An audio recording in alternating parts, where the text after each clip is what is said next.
really don't know until Team New Zealand and the challenger of record, Luna Rossa, come up with a rule. So after Team New Zealand won the last cup, no one knew what kind of boat they were gonna choose. Had an idea it was gonna be a monohull because Luna Rossa wanted a monohull, but there had been some rumblings. You hear there's so many rumors in the cup, and you have to laugh, like stuff at Oracle you read on certain sailing websites, and you just have to laugh at it because it couldn't be farther from the truth. But you just like, okay, well, whatever. But so once they came out with announced it was going to be in a monohull, there was a lot of people that were excited, and all the traditional sailing America's Cup fans were like, yeah, it's going to be back in like 12 meters or the IACC. We're bringing the J class boats exactly, back. We're back. And then they released a concept video of these foiling monohulls with these giant arms that stick out the side of the boat. And everyone's like, what is that thing? Is it even going to work? It looks great in the computer simulation, but is it going to physically foil? Right.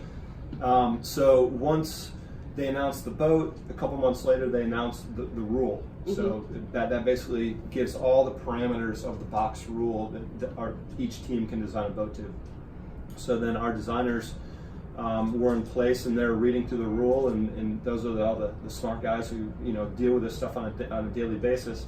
So once they read through the rule, they kind of know what the boat's going to look like, and so they get going on designs.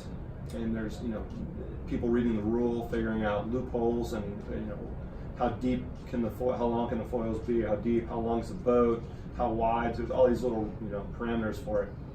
So these boats are going to be 72 feet, or sorry, 75. It's 68-foot hull with a bowsprit. Okay, is what it is.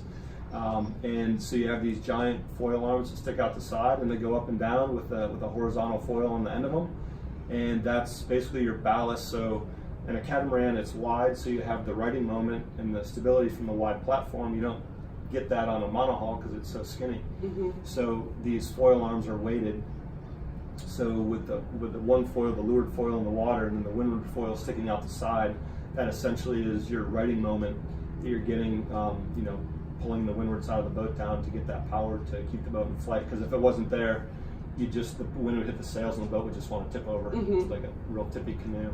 But once you have that foil arm out to the side, it gives you a lot more stability, like a tightrope walker walking with a pole sticking out on either side of them. It kind of gives them a little more balance. It's essentially what we're doing on this thing. So